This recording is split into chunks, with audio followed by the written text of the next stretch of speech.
Good morning, everyone. It's been 2 days since my last video, and I really wanted to talk a little bit about Ben Cowen. I know this is something I tell my friends and family all the time as they're interested in crypto, but also investing too. I think Ben Cowen is really known for his crypto work, but I also think that he is a very smart person when it comes to the S&P and buying other commodities and assets. So I really use the risk metrics for both the Bitcoin and also S&P. So I just wanted to shoot a quick video about the price of admission for his risk metrics and why I believe it's probably the best investment that I've ever done for my financial journey.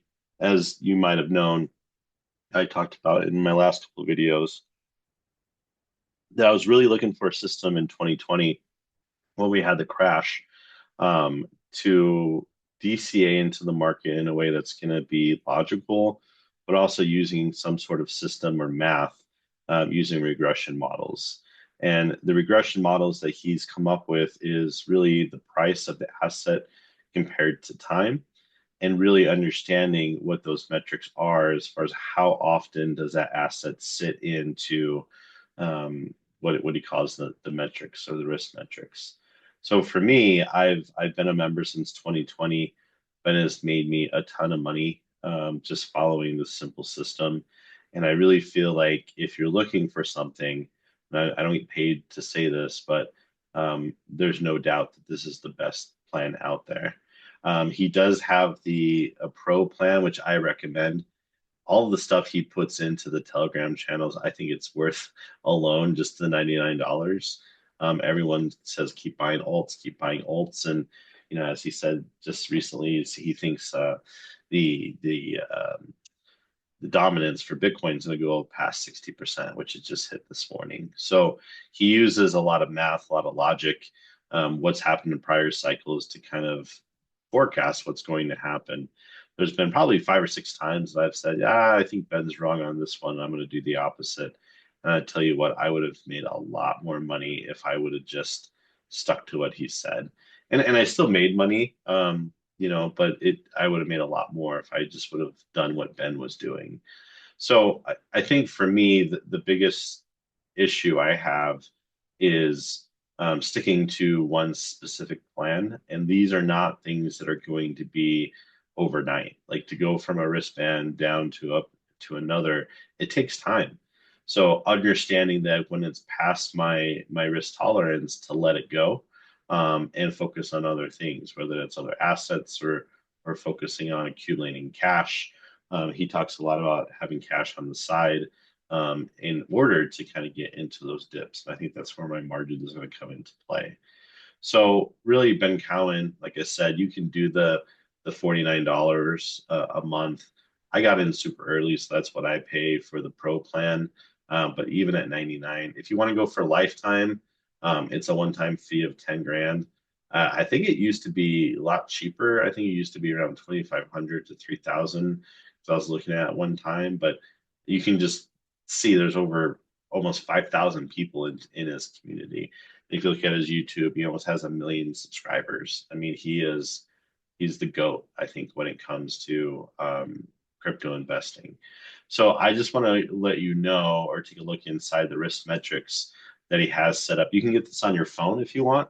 I use this on my phone a lot, and I set alerts. Like I have alerts for the S&P risk metrics.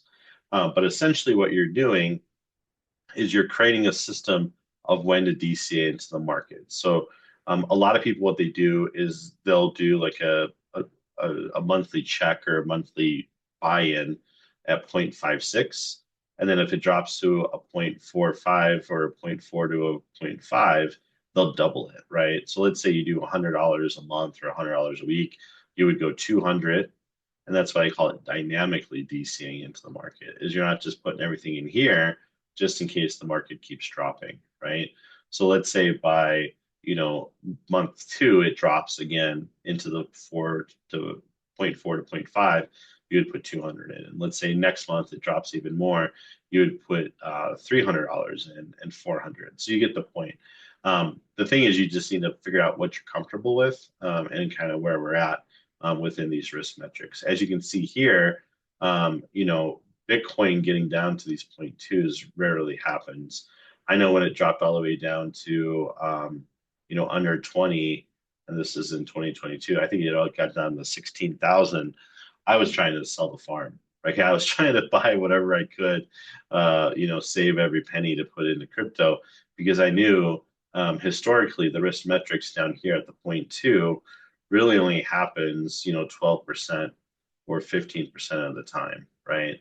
So Bitcoin does get that low, but it's typically in flash crashes where it typically it stays into the point 0.3 to point 0.4. Cowen will go all the way to the point 0.6 and then start taking profits as we go up, right? So, I mean, if you're waiting for this YOLO, it's only spends about 0.34% of the entire life of Bitcoin in this risk metrics. I want you to understand is that YOLO does not happen very often. And honestly, I don't see it happening again as you see these diminished returns. I don't think us seeing us get that overbought is really makes the most sense, right? So right now we're kind of hanging out in the zero point 0.5 risk metrics. So you know, probably between right in here. So that's about average, right? So if you were to start taking profit, it'd be a zero point 0.6 to a zero point 0.7. So let's see where that would be. Zero point 0.6 starting. So 143,000, right? So basically accumulating here and hoping that there's one last pop. I do think there is going to be one last blow off top, but you would start taking profits. To get to a zero point 0.7, we would have to go to the 180,000 or sorry, yeah, $180,000 range. You know, we made it there in what was this 2024?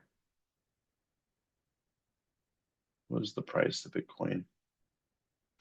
But really hasn't extended more than that. I mean, that's back in April 2024. And even as we've gotten higher, you notice that the price is still high, but the risk metrics isn't pushing forward, right? So, I mean, the old adage of buy low, sell high, I think that's exactly what this is, right? You know, even when we saw that huge capitulation down into the well, as 2022 is bad for everything, right? So the same with the risk metrics for the S&P. We're really hot right now, but this is pretty standard. You know, I think just because we've been, you know, 1930, I think I've kind of mentioned this. There's a lot more data out there. It's also less volatile, I think.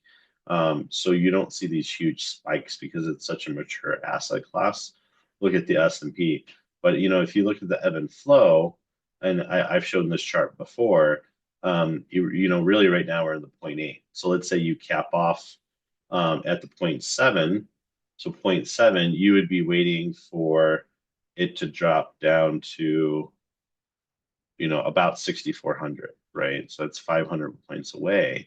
And honestly, it's been down that low. I mean, these last couple weeks, it's been pretty crazy. But if you would have bought back in April, like I was telling you, well, that's October, April right here, you know, that really got pretty low. I mean, it got almost to the zero point 0.4 risk metrics, which it only spends about 17% of the time. So that's what I mean about DCAing into the market. Tomorrow I'm going to shoot another video about the dynamically DCAing into the market. So essentially what I was saying with Bitcoin, as it drops into these lower risk metrics, you add more. So again, starting at 100, 200, 300, 400. The beautiful thing is you can either use monthly paychecks. You know, if does drop, you're going to set aside more money or say, okay, I'm going to invest more into it. Some do auto invest, right? If it hits a 0.6, they'll just do $100. And then if it drops to the 0.5, they'll just add $100, right? So I'm going to run through some scenarios of like lump sum using dynamic DCAing. I know Cowen kind of talks a lot about the difference between the two, but really all I can say is if you're serious about investing, I don't care if it's crypto, I don't care if it's S&P 500, like this is really the best system that I've found, and I've done a ton of research, and it makes sense to me as a researcher and as a professor. The other thing I will say too is you have a lot of people that are just saying buy when the market goes down. Well, I think that's great, but you know, in the case of 2022, you would have lost your shirt, right? If combining cycles with this, you would have said, okay, like now's a good buy. Let's start buying at 0.6. Well, that's all the way up at 63,000, and the price drops all the way down to 20K, right? So as you start thinking about getting into the market, you need to have a system. Not only a system about accumulating, but in future videos, I'm going to talk about a system to get out of the market, right? Or completely just you know getting out. I'm in the point right now where I'm accumulating assets, so I'm in a little bit different boat versus like paying off debt. So thank you for listening. I hope this is helpful. I know I talk a lot about the risk metrics, but I just think it's so true. And let me know if you have any questions, and I'd appreciate the like and subscribe.